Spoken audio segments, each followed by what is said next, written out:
From the heart of Moonshine Country comes a podcast so irreverent, it'll make your grouchy grandma blush. The Overland Bonfire from Blue Ridge Overland Gear. Podcast about vehicle camping, overland gear, and long tangents about food. I'm hungry. Hey, welcome back to another episode of the Overland Bonfire, supported by Blue Ridge Overland Gear, because 2/3 of the people you're looking at work there. I could have said supported by Rodney, because this episode is a special guest about a year ago, probably pretty close to a year to the date. Rodney joined us for an episode. You can find Rodney at Overland Medic on Instagram. But Rodney, tell them a little bit for folks that are maybe new listeners / viewers what you do. I'm a firefighter paramedic assigned to our special operations team in Florida. Been doing it for over 20 years. And I'm getting a little tired, so I come up here and vacation. So you're like a couple of years from retiring? Yes. How close are you? So I'm gonna retire. I'm gonna go into the retirement hopefully at 50. So I wish I had said that. I was gonna be right at 42 because he started at 14. Two years old. 2 years. And I will be. You'll be done. I will be able to leave. That doesn't mean I'm going to. I may stay a little bit longer. Depends on how much money I need to relocate. Yeah. Your dollar goes far in Bedford, Virginia. That's our motto. It definitely does. Versus South Florida dollars. Well, yeah. South Florida dollars are crazy. Yeah. So now, had you started the Overland Medic extravaganza stuff last time you were here? Or is that all new? That's new. Pretty new, right? So yeah. So tell us about that a little bit. So we've been trying to. When I say we, my wife and I have been trying to find something that I can do when I retire, and with 20 plus years of stabbing, gunshots, and overdoses. Yeah, I mean, something that I can dragging people off of what was it? Sailboats out of bridges. Yeah, that was last year. Hurricanes. That was last year. It was hurricane season. That was kind of cool. We didn't get to. Anyway. We didn't get to do all that we wanted to, but yeah, it was fun. So we just wanted to get something to keep me occupied and somewhat supplement our income. Yeah, and use your experience. Yeah, and 20 years, like I said. Honestly, it's more to be able to interact with people in the same interest groups that we all have. So we started doing first aid kits. Thanks to you guys.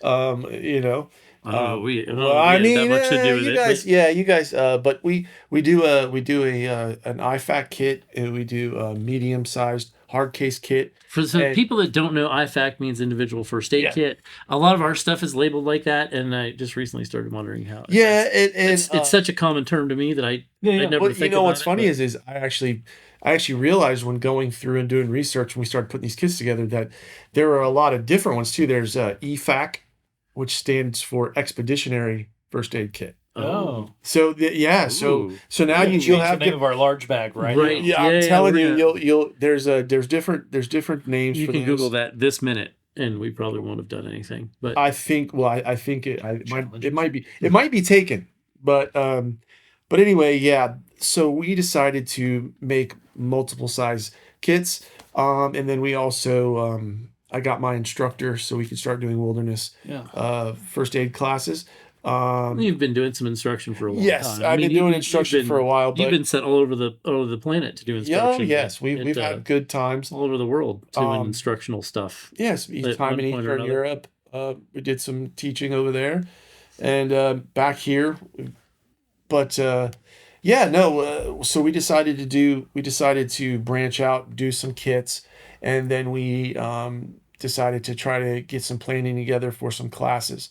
So we're doing okay. We're still feeling it out. We're still learning. We're still seeing what we need to change and what works. So one of my favorite things about about your kits. One, I love the fact that there are refill packs, but that's a different concept. But the thing that I think is most slick is it's broken down into you're not pooping enough, you're pooping too much. You've got an allergy, even silly things like the sunscreen, single use packs of sunscreen, like you forgot your sunscreen, all the stuff that can ruin a day or cut a day really short. So you sort of have that stuff covered. And then obviously there's more than that, but I think a lot of people don't think about,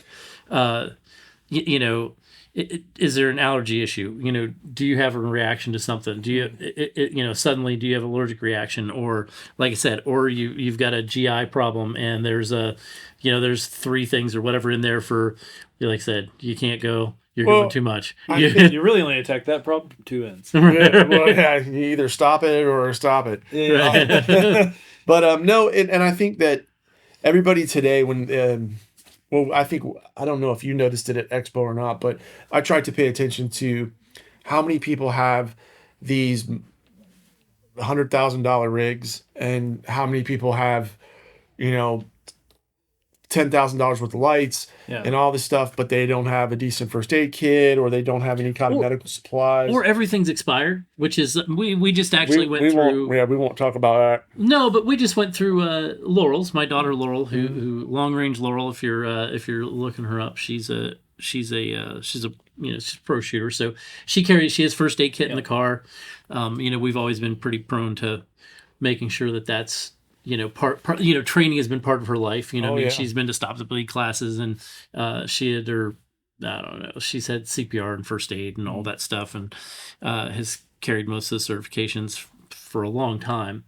But at the same time, we went through her kit, and you found 2 or 3 things that were expired in there, and miscellaneous stuff. Which is, like you said, where the refill packs come from. We started making some refill packs because some people have a nice foundation of a kit, and they have nice things that aren't expired yet, or some things that don't expire, some hard parts that don't expire.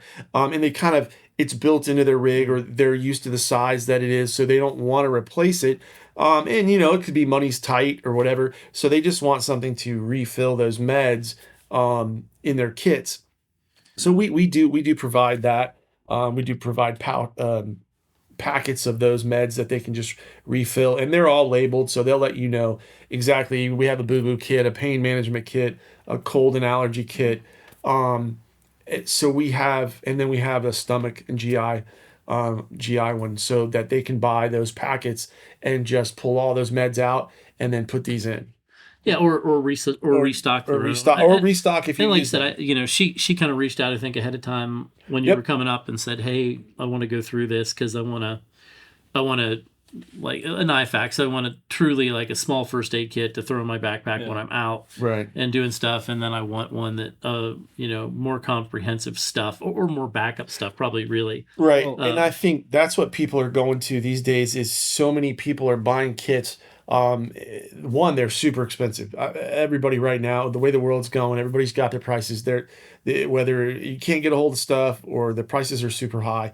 So people are when they're buying these kits, they're buying kits that are either based on military, law enforcement, first responder, and they're buying kits that they have absolutely no idea what's in them, or even if they do go in there and they look at the stuff, they have no idea how to properly use some of the stuff that's in there. Yeah, and I think the other thing that I was really slick is the labeling stuff, where all that stuff is actually like you can identify what it is. Like as you rummage, the first time you open a first aid kit when somebody's cut and bleeding all over the place, and okay, we can identify gauze pretty quick, or we can, but it's like all the other things that are in there that you may use, it's just, I think it's handy that all that stuff is kind of labeled and very, very clear and very, very simple.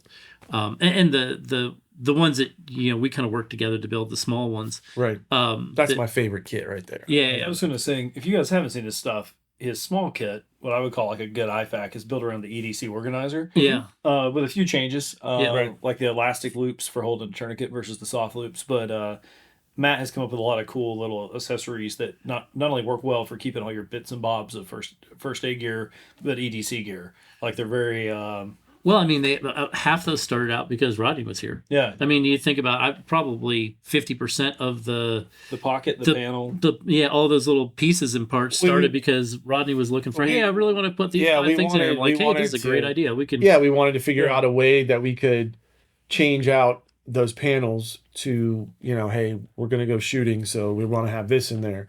Or, hey, we're going to be gone with the kids this weekend. So, hey, we have this panel. We can tear it out and just Velcro something else in there.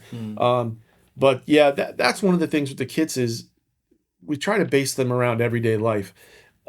Yes, could you run into a trauma? Could you run into bleeding? Could you run into, a car accident? Yes. But if you have children or a family, could you run into, like you said, your stomach? A blister. Yeah, or a blister. I mean, there's moleskin in those things. There's moleskin. There's wound closures.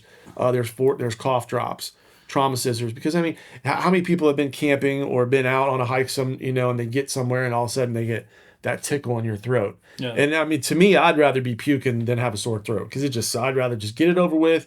But there's cough drops in there. Like you said, there's a thing of sunscreen. There's oral pain relief, lip balm, triple antibiotic ointment. Hydrocortisone cream, tweezers, so there's a ton of stuff packed in that kit, and that's why it's my favorite. And you think about it, like, if I guess you can't. I don't want to say you can't prepare for all probabilities because you can prepare for quite a few of them, but the likelihood of things that I think people miss the high probability stuff, right? Like you're on a hike in, let's say, April.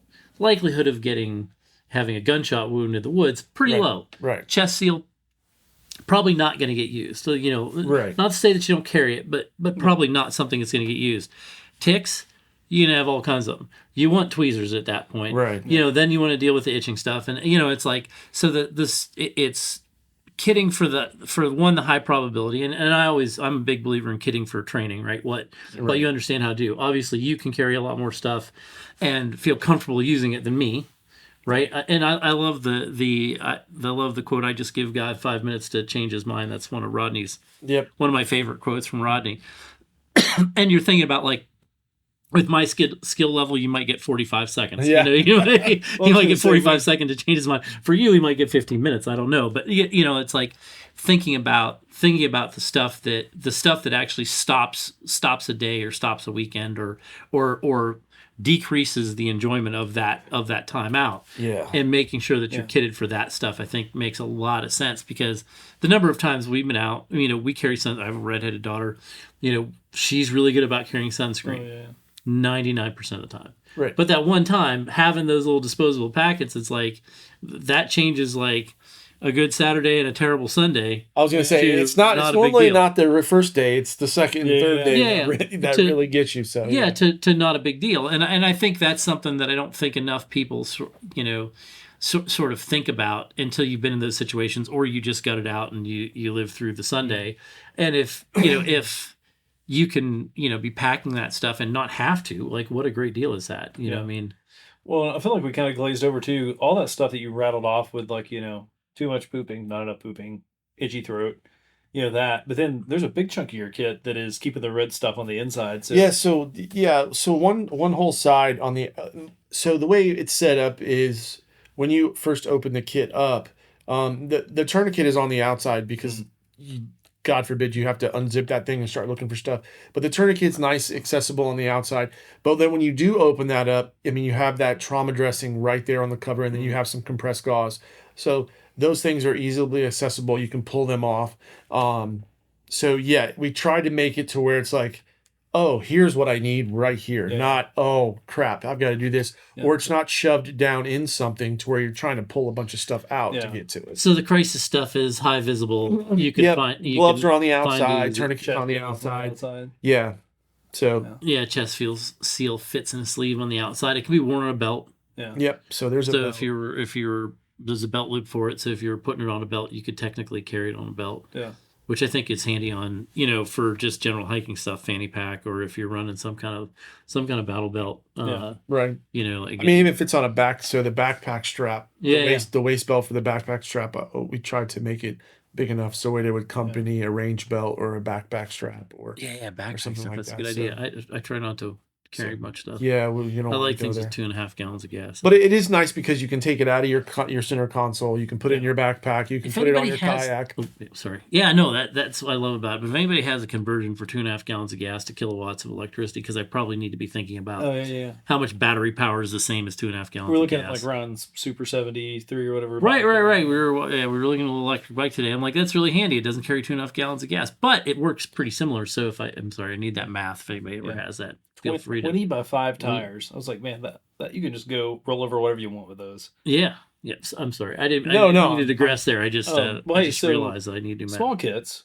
I'm familiar with those, but actually, outside of your videos, I don't think I've ever actually seen one of your medium hard case kits. So the medium, kind of we've only done a couple of the mediums because most people just want to go to the large one. Or your large. Yeah. So the large, no. In fact, I have three kits somewhere around here, but they're based off of just. I'm trying to think of the way to say this. So they're pretty much based off. I need a resupply kit, or I need a large kit that's going to have everything from a severe trauma accident to a blister or a splinter. Mm-hmm. So, and the biggest problem with those kind of kits are keeping everything organized. And so what we tried to do was we tried to lay it out to where a lot of the smaller things that you would need on an everyday basis were at the top or the outside edges of the plastic box. And then everything as you get further down, those are things that are going to be more time-consuming treatments. So that we tried to layer that kit. But we have a zipper pouch that all the meds go in. We have there's a plastic zipper Ziploc bag that has all of the Band-Aids and moleskin and wound closures. So everything kind of has its place. But I mean, it's a very complete kit. And the other thing is, it's in he says hard case, but it's in a Nanook case, which is my personal favorite of the hard cases. Best latches in the market. Best latches Good Canadians in the making market. some waterproof, dustproof. Yeah, checks all the boxes. So if you're looking at hard cases like Pelican-esque storage, check out Nanook because we have no affiliation with them other than we carry their cases and we really like them, and the latches are like really easy to open. Then they make a good sized kit box that was able to hold. My biggest thing was to hold the foldable SAM splints because so many people carry them. They buy them in the rolled SAM splint, and to me it's such a waste of space. So I've never actually done the roll because I like that the fold. I love the fold in our small headrest. I actually take the folded ones, the large SAM one, and I'll take it. It's already flat, and I actually fold it again in half. Okay. Yeah. So I carry mine. So it's 5 by 5 maybe, or 4 by 4. I always keep mine in our small headrest. First aid kit, right? And it and a couple of chest cells because when it's folded, and a couple of it's chest nice cells, and flat, like a similar form factor, right. So. Yeah, so I mean, we try to keep everything in there. I mean, it is a very complete kit for. I mean, honestly, the going market now is it's very low as far as price wise and on the market, so it's good. And I just want people to realize when you see the size of it. It always kills me. You're talking about like folks with, $10,000 in lights and all that stuff. They're like, "Oh, I've got a first aid kit, and it's the 200-piece Johnson & Johnson that has 175 Band-Aids in it." Yeah, and then how many tiny cuts are you expecting? Right, well, that goes back to. So I'm curious, what is the most, short of meds, I guess, or like, on the wagon, what is the most used thing you have first aid wise? Like, what do you use? 4x4s and gauze. Just lots of 4x4s and gauze. So it's honestly, about keeping the blood in. Yeah, I mean, not even much that. I mean, you and I talked last night about certain calls that we go on. Yeah. But one of the things that you always get is you get, an abrasion or something dirty or a scrape or something or skin tear. So, a lot of times you want to make sure they're clean. Skin tears, you want to make sure that you don't put something on there that's going to stick to that piece of skin. So you're going to use like a non-occlusive dressing. So What's a non-inclusive? So dressing? it doesn't inclusive. So you don't want it to. You don't want something to stick. So if I were to take, so we used to have petroleum gauze, for instance. So it's a flat sheet of petroleum gauze, and you can put that over the wound, the skin. You can kind of lay it back out, put that on there, and then bandage it up with some gauze. So do you guys carry like iodine gauze, like the pre-soak? No. As someone that's had their fair share of road rash, those non-sticking are great. They are good, and the patients kind of appreciate those too. Not so much on our end, but when they have to take them off 2 or 3 days later, or when they get to the hospital and they they clean it again. They do a wonderful job. But like I said, honestly, sterile water, 4x4s for so you flush the wound, clean it, make sure it's okay. Something that's not sticky, and then bandage it up. So that's your main. Those are your I mean high use items. For the basic trauma, basic life support stuff. Yeah, that I mean, and then like you said, outside of the medications and then everything else that we do, we had a long talk about medications and what people use for what and what happens and what works on what and so. One thing I came to mind last with you a couple years ago, I actually found this like backpacking websites, was Leukotape instead of moleskin. Right. I've always run Leukotape forever. And I actually started just peeling it off like pre-cut pieces and slapping it on like wax paper. Okay. Because you can peel it right back off without any loss, and you can fold them flat. Right. So even in my like tiny like ultralight, first aid kit, I keep some Leukotape. Because it's also athletic tape. And so when you're planning all your kits too, we've gone through, like, people will give me suggestions all the time, or they'll send me messages on Instagram. And so then what I have to do is I have to take that information and then I put it into different scenarios that I would look at for kind of like the 80-20 rule. Like, how much of this can I treat? I have 100% of these injuries and I have this kit, does this one item fix 10 different things on that list? So we try to figure out things, and we also, when you're also doing that, you want to make sure that the stuff that you choose or that you use can be compressed in, put in the same, into a container or a package. So the only thing that I would say so a lot of people, the moleskin type thing or the Leukotape, some people, I found people that the moleskin, some people will put it inside the shoe, they'll stick it to the shoe, the heel of the shoe, or the pad. Some people will put it on their foot.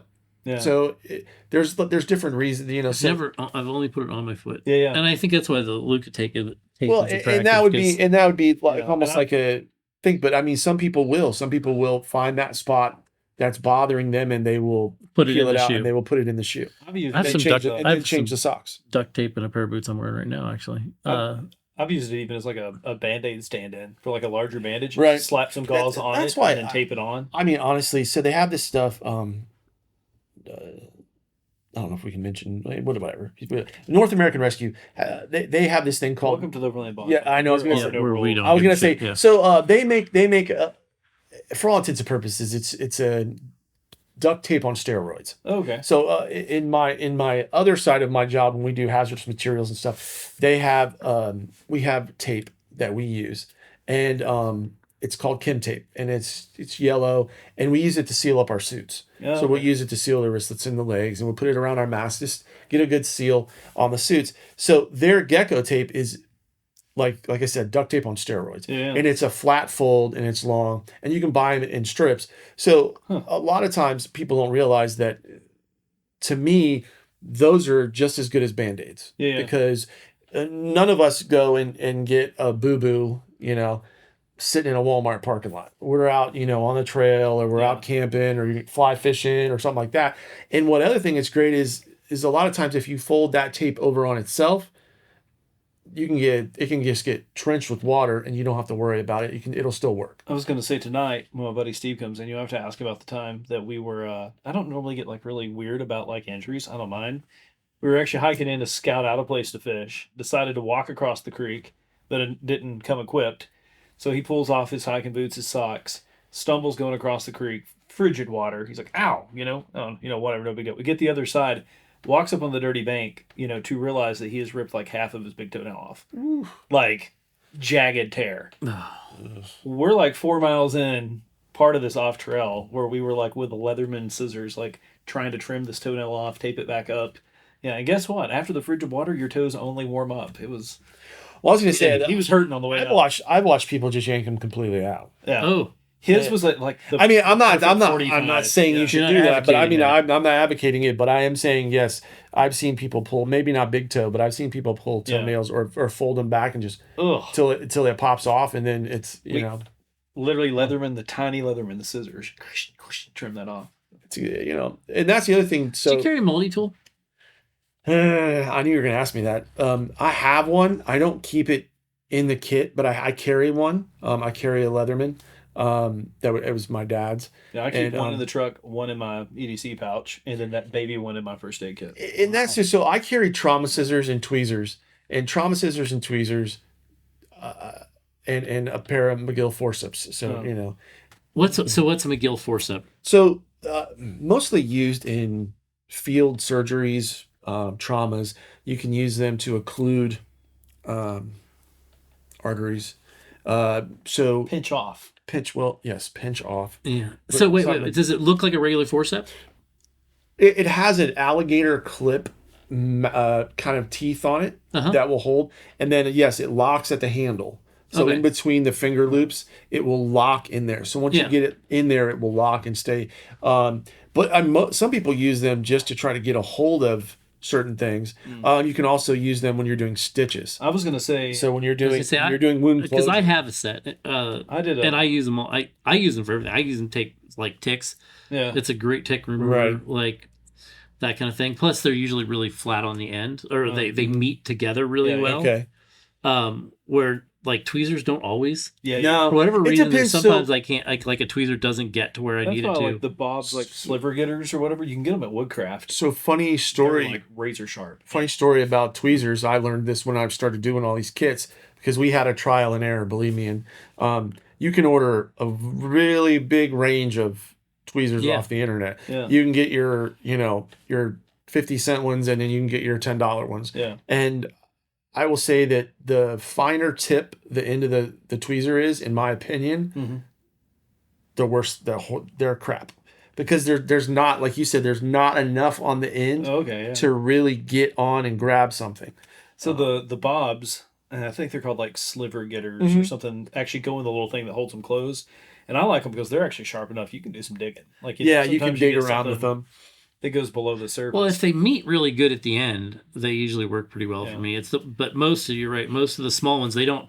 Either they're not the same length. Like one part of the tweezer is just enough shorter than the other that drives me crazy. Yeah, a beveled edge on like a 45-degree end of the tweezers, and a beveled edge of one side seem to work a lot better. You were talking about sutures and forceps.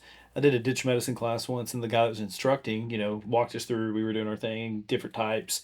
And he's like, all right, now, who carries, be honest, who's got your forceps in every kit you got or whatever? There's like one person. He's like, who carries a multi-tool? All right, get your multi-tool out. Now try to tie sutures. You can do it, but it infinitely increases the difficulty because you've got that wedge. Because you don't, I was going to say, and you also, because you don't realize that once you grip that with the forceps, when you're doing your wound closure, you don't have to think about that anymore. You can spin it, rotate it, tie it. So 27 rubber bands and a Leatherman. Yeah. I mean, I was gonna say, or just a good 6 yards of duct tape. That's true. But that was the thing where I was like, oh, maybe my big kit, the one that looks in the truck, has some little forceps in there, because doing sutures without is not so easy. Right. Do you carry sutures with you? I have a couple. They're probably getting close to expiring because.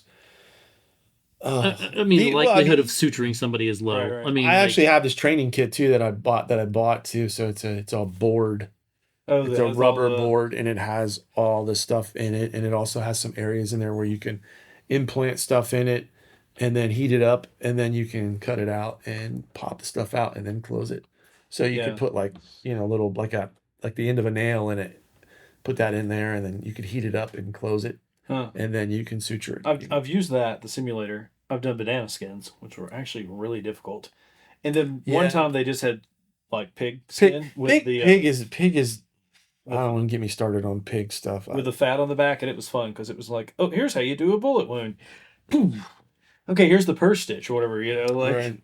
Yeah, so I've been to some stop the bleed classes that they do some of that with. Yeah. Where it's how deep the wound is. Oh my gosh, how much gauze does it really hold? Like Yeah. Oh, you can like the the amount of gauze that it takes to actually pack some of those. Well, that's why they come so small. Holy That's why they come so small and vacuum packed, because you need like 3 or 4 of them. Because once you just tear it open and you pull the end out, and then you just keep feeding it in, it's.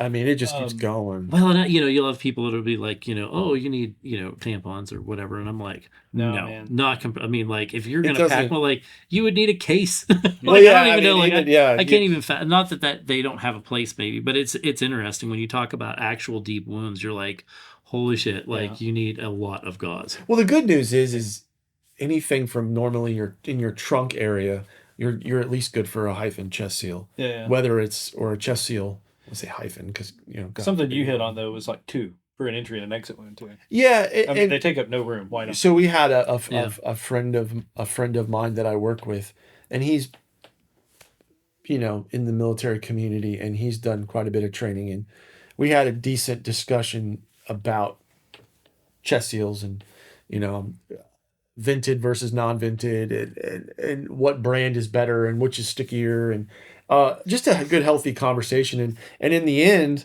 I mean, honestly, in the end, if you have them, I think that's the most important part. So there are people that believe that you should have one vented and one not vented, or you should have both vented or both non-vented, or you should carry a pack of each. So there's no really wrong or right answer. What do you carry, vented? I have vented just because if you have a through wound, in my opinion, if you put a vented one on the front and a vented one on the back, and you have a patient that's laying on their back and they do have any kind of blood or anything in there, the blood's going to go somewhere. Okay. So it's going to find the way to get out. So you're going to most likely occlude one side of that before you get them there to do a chest tube. And we don't do chest tubes in the field. That's a military standard. And maybe there are department. I have no idea, but I know our protocol for our department, we don't do chest tubes in the field. But I've been on some stabbing and some gunshot wounds where we've had patients where if we put a chest seal on them and you put one on the back, one on the front, now that blood, if there is a hemo, so blood in there rather than air and blood, or just air, that blood's going to have to go somewhere. So if they're on their back, there's a good chance, it's going to be coming out that vent anyway. So question, and mine are non-vented in my kit, but I'm curious. Obviously, I know how the vented work. If you needed a sealed one, a non-vented, I mean, could you slap tape over that, or is that not how this works? You could, but there's a place for everything. Yeah. Depending. I think originally we used to use, so when I started, we would take the petroleum gauze, comes in a foil, but we just talked about the dressings. So we would actually take that petroleum gauze and we would put that over it, and then we would fold one corner over, and then we would tape 3 sides of it, and that would act as a vented so you chest could seal. vent it non-vented, yeah. But I don't think it really matters. And there are uses for the non-vented chest seals because they're so sticky. Yeah. So if you were in a position where you had a wound that you were just like, man, like some of the trips that you talk about, or hey, we're 10 or 12 miles out, somewhere, and something happens and you had a non-vented one with you, it's sticky enough to where you could put that over a wound if you needed to close it and keep it clean. Yeah. Now, would it suck to pull it off, and would it probably, hurt the wound? But I mean, in a pinch, you could do it. Yeah. I mean, the same way with duct tape. You could do that with duct tape. Yeah, that's something that I realized when I was doing a lot more biking in that class I did. We were talking about the suturing. There was one of them was like, what do you do when you have like a suture kit and a multi-gash wound? And I remember I'm very much a like kinesthetic learner, so I remember how to sew it up, but not the name, but more or less running it through. And that's what he said. He was like, but honestly, in that case, unless one of these gashes was really deep, I would just put something to cover all this. Right, just try to keep it that. clean. And I hit a bridge one time on a trail at like 15 miles an hour and inside my elbow, like just chewed it up, splinters, and I just rode out and hoped there wasn't a pack of wolves out there. One of the things that we I don't know why I never thought of this, and I actually saw it at SHOT Show, was I started putting a separate headlamp in my big I think kit. that's a really good idea. Because the thing is, you roll up on something, or you're in a group that there's an accident and you grab your first aid kit. You're so focused on grabbing that first aid kit that you've obviously forgotten your headlamp or a flashlight. Or if you have a flashlight and you need your hands and you don't have anybody else, now you're trying to put it in your mouth, hold the flashlight, do what you need to do. Yeah. So having a headlamp is a really good thing to have. That's why I do like. I used to keep a little black diamond in mine, but honestly, it died. Like the light died, not the battery. But some of the ones you can clip on a hat bill or on a strap or something, those tend to be a little bit more durable lights than some of the small headlamps. Right. Yeah. But it is something that you can think about. I mean, we also in our kits, we don't have a headlamp in our large kits because that would just be bananas. Because there's so many different brands and people like use a certain brand. But we add. We do have opinions on headlamps. I will say that's a whole other show. We have a lot of opinions on headlamps. I will say only one headlamp's ever tried to kill me. But I can agree with that. I have nearly died from that same Brando headlamp. Probably the same model. We do probably the same model. Yes, we use Kim lights. Tried to kill me. We use through the woods. We use Kim lights. So in our kits, so in our large kit we have a green and a red. So we add that to our large kits. So if you need one for signaling, the red would work really well. If you need one for actual light, the green is going to work a lot better. So if you need to treat in low light, or you have an ongoing area that you set up to treat somebody if you can't move them, we have that green, so you can put it up there. And I think they're 12 hour. Oh yeah, they're 12 hours. So road flares? Do you keep road flares in your? No, I think we talked about that before. That's the counter first aid kit. That's the first rule of first aid is kill the enemy, right? That's true. So another thing that I actually, because we tend to be like the tactical world bleeds into this world a lot. But, a lot. Had an instructor in a class tell me something, and I was guilty of it. This is the first aid world? Is that what we're talking about? Yeah, I had the black gloves, and he was like, worst idea ever. Yeah, can't see blood. I have some black gloves, and I'll tell you this, and this is what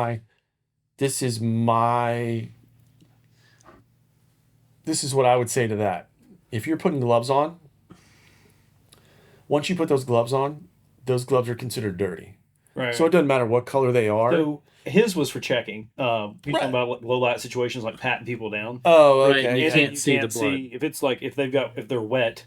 Well, what is the wet? And so actually, I use I think they're called Venom or something. You can get them. Yeah. They're tougher, but they're the same color as like your average. Right. I mean, now years ago we were having a hard time getting gloves, and I think our department there were some times where we actually had olive drab ones, and then those things didn't last very long, and then we had black. Yeah. And I don't know, maybe once we started buying those, like no tattoo artists had black gloves anymore, like. Because we were buying we were just buying just pallets. When he said that, it was kind of like a eureka moment for me. Like, it's tempting to be like, those are cool, but then if you are in a low light situation, and I think like I said, you said it bleeds. One thing bleeds into another. Our gloves at work right now, I think we moved to a new glove, and now they're white with like a neon green inside for this month. You never know. We may have blue ones next month or white ones next month, but. Yeah, so you don't see that very often, though, the black gloves. I mean, but in my opinion, if you put the glove on, after you put that glove on your hand and you touch a patient, regardless of whether they're bleeding or not, they're dirty. Yeah. So. Oh yeah, no, I don't question that. I keep blue ones in I think mine are blue in my first aid kits, and then I have black ones for like around the shop and stuff. I had a huge box of them. They have become epoxy projects. Stuff like that. That's exactly it. Because you should wear gloves when working with heavy duty 2-part epoxy, unless you've got 15 or 20 minutes to unglue your. Does acetone kill that? I think acetone kills the gloves, though. Well, I'm just saying, if you didn't have the gloves on and you were using acetone, I will say that I was working on a project with a knife handle once that involved a lot of heavy duty epoxy, and there was a moment where I realized that I had inadvertently glued a few fingers together, and it took a lot longer than I was willing to invest. He skipped the whole hook, and now he has a knife for a hand. Yeah. Like no, literal didn't glue the knife knife to my hand, but it was like, yeah. I'm not having a stroke. Okay. Yeah. The sink, alcohol, maybe some paint thinner. Yeah. It's amazing. Acetone will. I mean, I keep acetone around because it peels a lot of stuff off that you wouldn't think it would. And then Rodney, the other thing is, I think we had this conversation last time. Tourniquet world, the world of tourniquets. What do you suggest? But maybe more importantly, what don't you suggest? Hit that from whatever like the conversation. Buy a tourniquet from a reputable company. Right. Okay. Make sure that it has. I mean, I only buy my tourniquets from one place. There are tons of different tourniquets out there. There's Ratchet tourniquets. I think Sam, the company Sam that makes the splints, they have a tourniquet that has a little. Everybody has their own little thing. There's just rubber, like the SWAT tourniquets. I keep SWATs. one of those. Those are flat, they're rubber. There's CATs, which was I think North American Rescue coined the phrase. CAT, yeah. The combat application tourniquet, soft tees. So the biggest thing is don't buy one. If you pay $5 for a tourniquet off of the internet, and you bought the wrong thing. You bought the wrong tourniquet. Okay, I mean, I like it's that. just, So you mostly carry cats. That's I do just because I think, and that's what you use at work. We do. We have cats and we have Sams. Okay. And I don't particularly care for. I don't like. There's some little. It almost looks like a Lego on the Sam that clips down and locks in when you do these. I just feel like that the cat is when you spin it and you Velcro it down, and you start to tighten that windlass, like there's nothing else to that. Yeah. You lock it in place. You put that Velcro on there. You write the time on with the Sharpie. And there's also a Sharpie in here. There is a Sharpie. I even bought the mini Sharpies, so they fit in there. But and you can use that for other things too. But I mark it on there. You mark the time on there, and it's good to go. I just think when you start adding certain functions, I mean, they used to make ratcheting ones. Yeah. And it's like, oh my god, like a ratchet strap. Like a ratchet strap, like a tie down for your vehicle, but for your arm. And I'm like, ugh, I would say I've got one soft tee in the truck, just with the idea that if you've got a pinch limb, right, like instead of you can feed a cat through the buckle or whatever, right, but the soft tee's got the hook, but most of mine are cats. And well, I keep one or two of the SWATs around. Mm-hmm. Because they're a tourniquet, but also they're handy for like a splint or right. And and you can use them. Yeah, and that's printed too. Doesn't that one have directions on it? Yeah, it does. It's all written on there. So and it's like unwrap it. First grade, like stretch it until the square becomes a circle or something like that. Yeah, and people. You have those people that will just, like you said, keep your educational level for what you carry to what you use. But tourniquets. Like I have pictures, video. We were at an outdoor show, and we were talking to this group of guys, and they were doing. Of course, they had the guy sitting the mannequin with the bleeding limb and the blood squirting out in this blue pool, and my oldest son at the time put the tourniquet on, and stopped and he could physically see how tight he needed to make that, in order to stop that flow of blood. So there are a lot of studies, that are saying, hey, this is the best tourniquet to use, and that this is the best tourniquet to use, and you'll always see there's different sides to everything. Yeah. And you can use two tourniquets. You can use one on top of you, or not one on top of the other, but one next to the other. Yeah, stack them. Yeah, you can stack them, so that's good. Yeah. Is there any other tools that you think are the things you think people miss? Like I think the headlamp is a good hitter. Are the things in or not in first aid kits that you think make sense?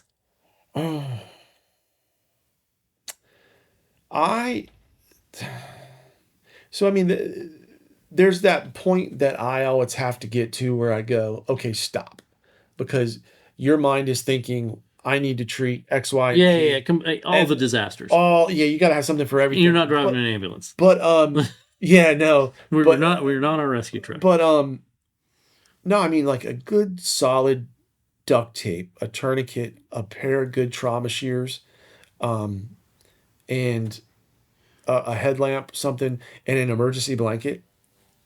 I mean, I don't need anything else. I mean, if you're out in the wilderness somewhere, you can make a splint. God, we've all taken the classes where you cut 2 limbs or you find 2 branches and you got a little visitor in here. Yeah, something. Yeah. And but we tie something around the legs. We add in our large kits, we put in 25 feet of paracord, 550 cord. And it comes all nice and wrapped, and it's in a Ziploc container for you. I believe in that. And it comes. We come with the emergency blankets, because I mean, worst case scenario, you have a chem light, you have an emergency blanket, and you have the clothes you're wearing, and you have this paracord. You can make a shelter. You make a lot. You can make a lot of things. You can make a lot of stuff. As we approach probably the end here, I want to say Rodney's talking about teaching all over the world. One place he hasn't taught is right outside of the shop. We're going to fix that. So in the spring, we're going to talk while he's here visiting about some dates. April 2024-ish. We're going to have him in for a class, so be on the lookout for that. I'm looking forward to it. Yep, we're going to do a whole weekend. Yeah. It's going to be fun. Yeah, a whole weekend. Yeah, so like we're going to do Friday to Sunday. People are going to hate me or love me. But they're going to be educated when they leave. Yeah. No, I think that's such a huge part. Like I think so many people do not do enough of the education side. I think that's just it's just like the tourniquet. Like the first time you put a tourniquet on. Oh my gosh, going back to using the mannequins and stuff, or the dummies that you turn them on and stop, or the first time you pack an actual or a simulated wound, I guess a real wound, but under simulation, I guess. Is that how you say that? I don't know how that is. And you're like, holy crap, there's this, it's forever. You can't get enough stuff in here. You know, like there's a lot of bleeding. There's a lot of cavity. Yeah. No, I didn't realize artery's under some pressure. Right. Yeah, no, it was amazing to me the first times I did some of that stuff, where I was like, holy crap, like we'll make sure you throw your clothes away at the end of this class. Right.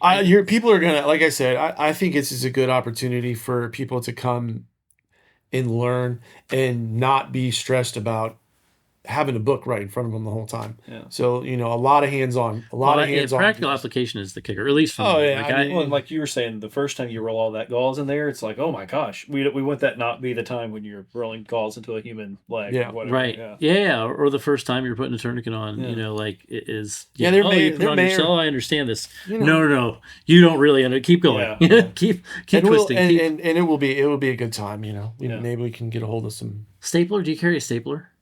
No, I carry super glue. We talked about that one time. I carry liquid skin. Same thing. I think somebody actually made a comment about the super glue thing last time we filmed it. And I was like, well, listen. I mean, I don't care if it burns a little bit. Right. I just don't want the bleed. I mean, in a different occupation, I once found myself at a veterinary clinic getting my finger glued back together, and I will tell you, the vet bond or whatever they call it, their version of this liquid skin burns like gasoline. Yeah. Oh yeah. There's no way that's different than super glue. Yeah, no, and I think that there just becomes a time when you have those educated folks that are pre-hospital, and then you have those educated folks that are hospital, and there's a very gray area between the things that we do in the field and the things that the hospital thinks, oh, well, you guys can do this. And it's like, listen, I don't have a full room of 20 people to take care of this problem. It's me and 4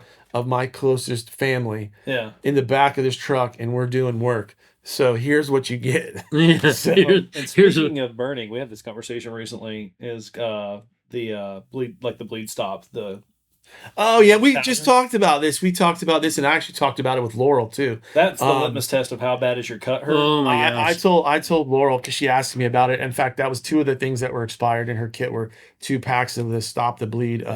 It was it wasn't. Was it the gel? Does she have gel? She doesn't. No, it wasn't gel. Because it was granular. It was granular, which, like the I powder. said, Oh my God. I was like, listen, man, if you ever had just even like a 1-inch gash on your arm or leg or anywhere on your body, and you thought that it was the quick clot. It was the original. Yeah. So it was like, hey, let's pour this in here. I just want to see how bad this is, because cops do it all the time. They spray each other with pepper spray. So it's like, hey, let's see how bad this hurts. you have a cut and you put a little in there and you rub it in, like get it down in there. Forget it. You'll never use it again. So Oh my God, Brandy, no. maybe 3 months ago, a brand new mandolin, the kitchen tool, not the musical instrument. Oh, I was like Got it I out didn't of know the she was box, playing the mandolin. This is great. I'm gonna grab And- my banjo. We can have a good time. filleted off like behind her fingernail to about right there. You know, Griffin calls that thing the angry party hat. The angry party hat. Yeah, Okay. because it's like ours is kind of Oh yeah. ours is shaped like Hers this. is a flat one. I'm with Okay, you now, yeah. hers is shaped like like a cowbell, but he calls it Yeah, the angry with party the- hat. And sure enough, the other day, Donna was because we shred all our own cheese and everything now for shredded cheese, and Yeah. she's got a nice. She probably can still see it when she gets here. She's like, oh, and I'm like, hey man, We Quick tried lot. Let's fix pressure. You know, Yeah. we tried wrapping it up. She was still cooking, and I was like, "Hey, listen, if you want to stop right now," and I had the little Little the packets. Starbucks Vias from hell. Mhm. You know, the single use ones. right? Yeah. She kept it together through all the bleeding. The first attempt at the wound, treatment. And I was like, okay, we're gonna go to the bathroom. You're gonna put it over the sink. We're gonna take this gauze off. It's gonna start pouring. I'm gonna pour it in. As soon as that touched her hand, she went like to the ground. Oh yeah, And she was like, Oh, yeah. that was way worse than slicing it off with a razor. yeah. I sharp mean, blade. you're So- to a point you just got to think. Do I have enough blood in my body to let this coagulate, or do I want to? I like that. So There's the scale, folks. my mom, who is an entertaining lady, she's nearly 80, legitimately the toughest woman I know, right? Like, this is a woman who was cleaning out her closet and a can of bear spray let loose on her, right? Like she was up in the shelves and she had hit something and the bear spray like let loose in her face, like, God. and was fine. Like, I mean, like, dealt with it like it was not a big deal. What do you Like, do with your house, cleaned her though? right, like cleaned All your herself off clothes. and like. Gone. Yeah. Well, I mean, she had bumped the trigger on it, Right. right? The safety thing had been off it, and she bumped the trigger on it when she was trying to grab it and squirted herself. Anyway, God bless her. I mean, like, and she just took it like a flippin' trooper. Like, I was like, holy crap! Like, you were so much tougher than me because I would be just a weenie about this. Yeah. And she, a couple of years ago, she sliced herself on the wrist, like, bad, on a soup can, like in the trash, and she pulls it out and she's like, and I'm like, oh God. So we get her, I get her to sink. We clean it out quick. We put some pressure on it. I'm like, we need to go to the hospital to get you stitched. It's like Thanksgiving. And she's like, no, I've got some of this quick. I'm like, oh God, no, this is like that. Like, the bleeding is for the most part stopped. We need to close this. We have packed this thing. We have wrapped it up. It is ready to leave. We are not, like, you are not going to gut your way through this because this is going to be effing horrible. Like, the amount of pain. Especially at transport time around here, you would be miserable for minutes and minutes. Oh and my minutes. gosh. Yeah. No, all my experience of that stuff was like Brandy's. I had a buddy get cut in the woods pretty bad one time, and just a really gnarly. And he was like, "Oh, hey, we've got this. You sure, man? Yeah, I'm sure." Okay. Instantaneous regret. Like you said, I should have walked out just dripping blood. Like, But the gel is not supposed to be bad. I've never used the gel stuff. yeah. You know what I'm One talking time about? Do you guys ever use that? I've seen it, but I've never used it. No. So you mostly pack everything. You just you could pack it. Yeah, you could. Mostly, it's just pressure wrap. Yeah, that's what I mean. Pack it, packet it. put pressure on it, pressure, wrap it up really good, and nice and tight. Wrap it with a couple of towels and pray for the best. Pray for the best. and hope you can give God 5 minutes. Yep. So Interesting. Yeah, no, I was just curious because I know there's like the gel stuff isn't supposed to be near as painful and it's supposed to work. And again, I have some, but I've never ever tried. I've never even opened the package. I just I just wonder, think like I I said, saw it one I don't time know. and I picked don't it up. know how much studies were done on tissue damage. On the gel or on any of it. I mean, on any the chemical cauterization. I Yeah. mean, like you might as well take a hot stick and burn yourself closed with the. Like I said, you're already in pain. I don't know if I want to add to it. well, that's So the other question good is, philosophy. so like like somebody you see like my mom, right? Like she's got a deep cut on her wrist.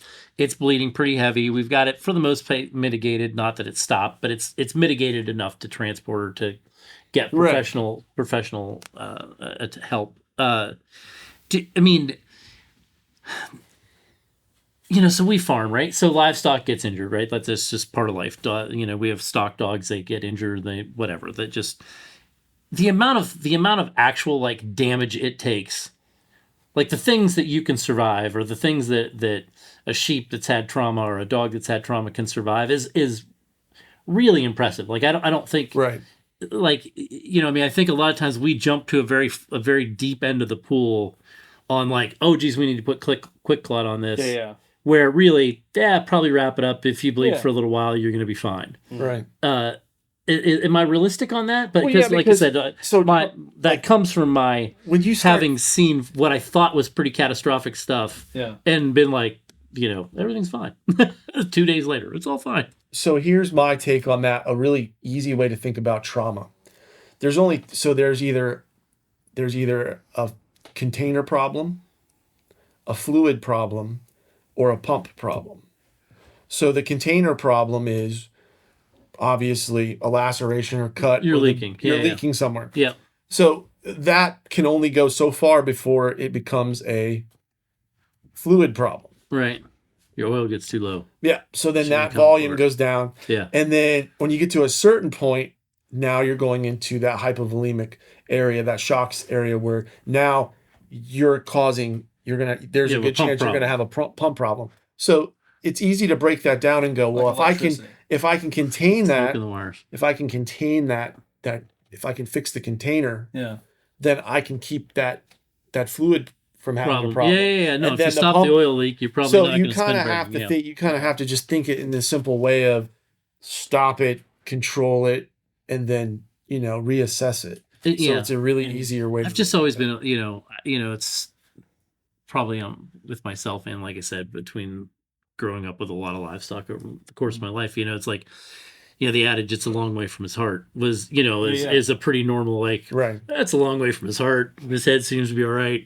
He probably going to make it, what I mean? And you'd triage whatever that is, or I think. rack a couple staples in it. And the next thing you know, Yeah. like I said, 2 days later, it's fine. Where, if that happened to somebody, like, we would all be in complete crisis. And the reality is we probably didn't need to be, we probably don't need to be near as. Well, I think that the level of concern and excitement starts to go up as the person gets injured. So then anything that they do have wrong with them now has been compounded on top of their heart rates increased, their breathing rates increased. Now their blood flows increased. Yeah, good point. Now they have this hole somewhere that's not supposed to be there. Now it's going to start, so I guess if you could think about it, I mean, we can't really talk to animals, but I mean, we'd probably look at it and go, they're handling this a lot better than we would. Oh yeah. Yeah, no, Yeah. probably. It's just like, interesting. I mean, I've obviously had some scary, like real trauma, like people real trauma. Oh yeah, no, yeah. That like, Believe me, oh I god, know. we really need to be at the Yeah. hospital. I mean, we had one last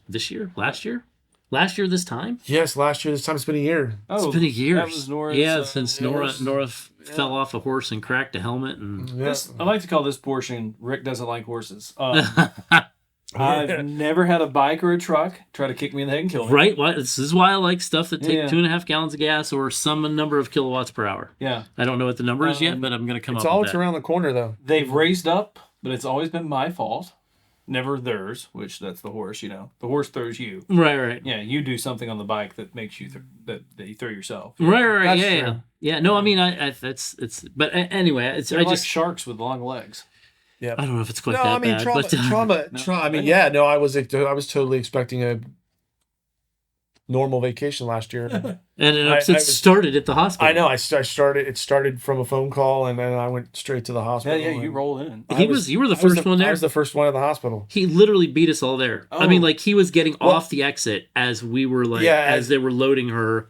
And Oh, okay. Yeah, like when she called. Well, hey, it's been a calm trip to Virginia. Yeah, I was gonna say Right? when Liz called me, I was like coming up on the Roanoke exit. So just And I you see the H, and Yeah, you're yeah. like, oh, yeah. So I was like, man, let me just get off here, because at the time I didn't know what was going on, and I didn't know where, but I was like, yeah, you know what, I've been traveling all night, so I'm like, I'll pull off over here and just see how things go, and just happened to be that I was right there in Roanoke by the hospital, so I just stayed there until everybody got there. So yeah. parked yeah, the car. I took care of parked all his my truck. shit. I parked Like- his truck right. like- He pulled up. I go, they're in there, and I'll park your truck. And he's like, done. So- I mean, I will say that the being able to stay calm and take care of the miscellaneous shit has a huge value in a crisis. It does. It really does. Like, it does. Like, well, you know, like even when your truck's going to roll over something stupid, you know what I mean? Like if you can stay calm and be like, okay, I'm going to grab this, I'm going to hook it here. Here's what we're going to do. You don't move. Yeah. You know, we're gonna tie you off to this to start with. Now we're gonna grab a winch. Then we're gonna straighten you up. And, you know, it's like I think people that get injured, they try to do that too, or people that have medical problems, because you know there's so many times that we're going to an emergency, and we get there and the people are like, where's my cell phone? And I need my charger. And do you see my glasses? And I'm like, oh no, like. Oh, we're the house key. I get the whole. Can you lock my house up? This day and age, it's like in Florida, you know, house up. Well, I mean, not up here. Right? It's you're not kidding. Calm. About a year ago in June, was in Atlanta with Casey from Georgia Bushcraft and the guys from Wazoo Survival, pulling out of our Airbnb, and a dude thought he had the yield on left. He did not have the yield. His Dodge Journey got hit by a Honda Accord, like it owed the Accord money. This dude obviously has a broken hand, maybe arm. Door won't open. The other dude almost flipped his car, but made it out of the car. And looked us dead in the eye. Like, where's my hat? Where's my hat? And I wanted to be like, probably in the back left corner of the van. Right. Everything's out. Right. Because all that shit kept moving when your van stopped very quickly. But it's amazing what people think is important. Yeah, where's my hat? Too. Where's my hat? Have you seen my cell phone? Yeah. Right. No, probably what you were doing when you got in this accident. And it's amazing the amount of hystericalness that like in that accident, right? Like we got there, we were just down the road, and we got there, you know, before I think we beat the ambulance there. I think you did, yeah. And so, you know, like she was conscious and knew what, you know, I don't know that she knew what was going on, but she was conscious at that point and no longer like. Right. You know, seizing or whatever they call that. But I mean, like everybody there was like, not everybody, but it's interesting, right? So like there was probably 4 people in complete catastrophe, like bawling and freaking out, like complete freak out. And then there was one that was like, just a chill lady who has been through a few traumas, I know, but based on her profession. And she was like, she landed on the ground at this time. She presented, or whatever they call that, where they kind of look like they're seizing. She postured for like 46 seconds at this time. Her eyes were open and she knew who she was at this time, and like was able to. And then just walked off like the. It was great because like here's all the information that they're going to need when they get here. Yeah, and then she's like, I didn't know. Boobled off like I obviously, you know, I'm not from here, so I don't know. So when I'm on the phone, because I mean that's what first like where I'm from, you know, a pediatric like that. And it meets our criteria for a trauma alert, you know, they're catching a helicopter. So I was like on the phone with Les. I'm like, I don't know, maybe they're going to bring a helicopter out there. I don't know. And they're like, oh, well, no, they probably take them. So they obviously take them by ground to Roanoke. But yeah, I mean, it was really surprising to me to see. I was not even close to Bedford yet, but I mean, in Virginia for 10, 15 minutes in here, boom, phone call, you know, hospital. I think all that goes back. Like I used to tell my students, like, you know, one of your best life skills you can have is get comfortable with the uncomfortable. Yeah. And you like work yourself into that. You know, like I've got a buddy that well, like you want to go on a hike in a, you know, 8-hour downpour, like you know, there's no raincoat on earth that's gonna keep you dry. He's down. You want to go on a bike ride when it's, you know, 15 degrees out? He's down, and he's like, I like weather. doing the tough stuff. Yeah, good weather never makes good stories. Yeah. So, like, I will say that there is like a certain equation of you have to ask Steve and Chuck tonight because they were on probably the worst trip I've ever been on in terms of just like suck factor. But like there is a certain level of like darkness, rainstorm, Kentucky clay mud that creates the perfect storm. Yeah, no, for sure. We've already said that this weekend, if anybody comes into camp at midnight asking for help, we shoot them and never talk about it again. That was your... Yeah. I remember that one. Yeah, no, it is interesting. But I mean, I think being in situations where there is some stress and being able to stay calm and make decisions is a huge, huge benefit. And I don't know that putting yourself in those situations intentionally. I mean, you obviously do it for a living, but I mean, I think being in stressful situations and being able to keep your shit together is a hugely valuable just in your life in general, not just first aid. Well, I mean, it definitely helps. Like, there's a couple guys that I work with who handle stress and handle certain calls way better than other calls. And then there's some calls that there's other guys that are, there's the most absolutely, most caring, like they check all the boxes going down, being that good patient advocate. They're just like boom, boom, boom, boom, boom. And that takes a big pressure off of the patient thinking, hey man, do you have anything you want to take to the hospital with you? Hey, would you like us to lock up, turn your lights off? You weren't cooking anything when this happened where you didn't leave your stove on. So they're just like going down this mental checklist. So like you said, as long as they don't have those things to stress about, sometimes it really does help. Yeah, it takes the edge off. Yeah, no, and like I said, experience. it was like, heading to the hospital, knowing my truck was dealt with, knowing, because I'm trying to figure out where the fucking parking garage is. I'm rolling up and I'm like, I find the ER entrance. I'm like, well, that's where the ambulance wants. That's where I'm going, right. And then I pull in, I'm like, oh, wait, there's Rodney. And everything is, Yep. all I have to deal with is going and finding her. And the amount of relief that just taking some of that pressure off is huge. And I think, even if you're not in the midst of the thing, like what pressure can you take off? Right. Has a lot of value to it. I think people miss that because I think that's a piece that you don't realize how important. Okay, let's take a breath. What can we do? Because if we're not executing against the first responder sort of job. Okay, what are the things we could do? And I think that's a hugely valuable piece. And like I said, I think that's in recovery situations. I think that's hugely valuable. Mm-hmm. It's like, hey, I know this feels scary. I understand what you got going on. Here's what we're gonna do. Here's what we're gonna do. You grab this. You grab that. We're gonna take care of this. And having had a lot of trucks, not a lot, but a few. Matt up because one of the very first trips I did with Matt. Yeah, probably 4 states, 4 days was one of the first. Yeah. But I think we had been at some events. I think that may have been the first trip we did together. It was like 200 yards in. Yeah. The trail, this like 2-track that was already pretty green and gross, had just been cut in two. Yeah. And so there was a pretty gnarly washout. We had 6 or 7. Yeah, something like that to get through. And so it wasn't one of those of varying degrees of capability. And it wasn't just like hey, we'll get this truck through it and go. It got worse and worse. Like big trucks that didn't have lockers, trucks that didn't have winches. And Matt just kind of like, okay, so this one with the lockers and the winch, you just hit it and you're going to get stuck and then we'll pull you through. Right. Then we'll figure out a way to get you turned around so you can pull this guy through. Right. Let's get you all in order, the right order. Up. Right. Let's run some line up the hill so we can actually pull you up the hill. Right. Yeah. Jeremy's Forerunner got not through the hole and kind of on the wrong side. Yeah. So he did. He just kind of grab a slider.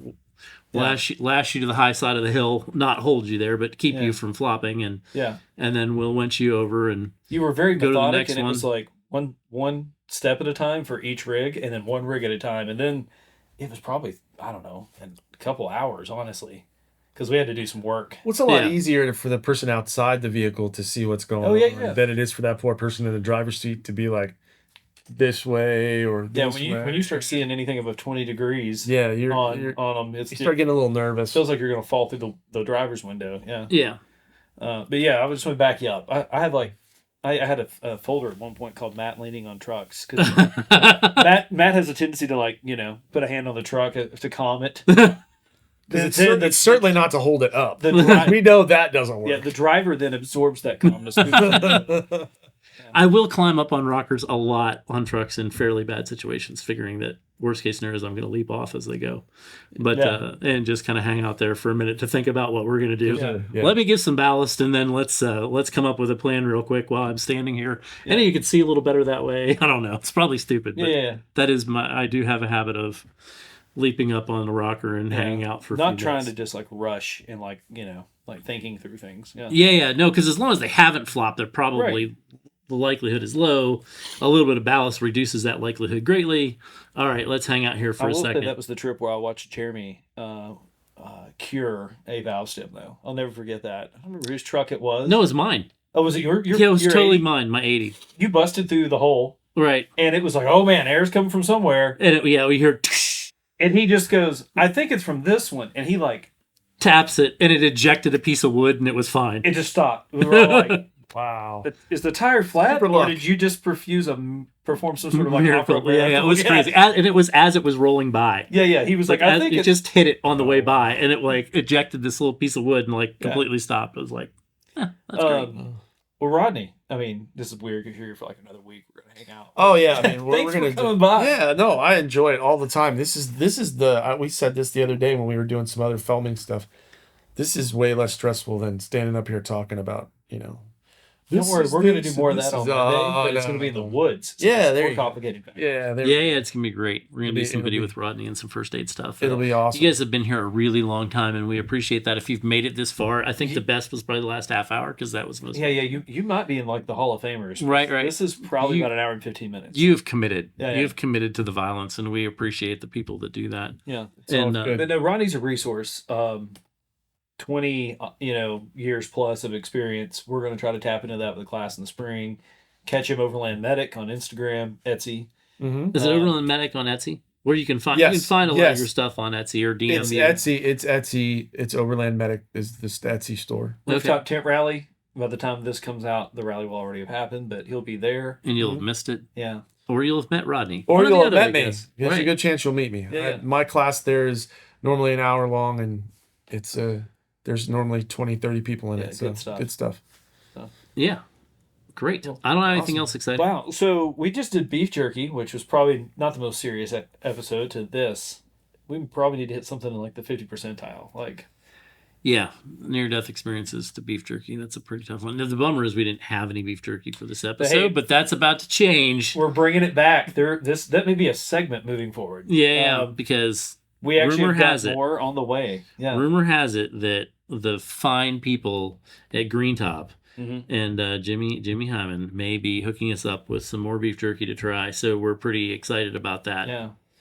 Pretty We may have to be excited. like how Top Gear used to have their lap times, like that just kept going. And we made it through an hour and something without anybody asking what vehicle I was driving this year. So You know, at one point I was going to say, but hey, just go back and watch the last episode, the last time Rodney was on. Yeah, that was about a year ago. And then increase that number by one Yep. because he showed up in a practically brand new Jeep Rubicon. DeSantis like, Oh, when you say practically, we mean like 800 miles. Yeah, on this. all the miles were to get up here. So. it smells like the Jeep factory. It started its journey to Virginia with 0. Yes. The last guy that touched it, that delivered it was chewing spearmint gum, and that smell was still in there. Yeah. Yep, still in there.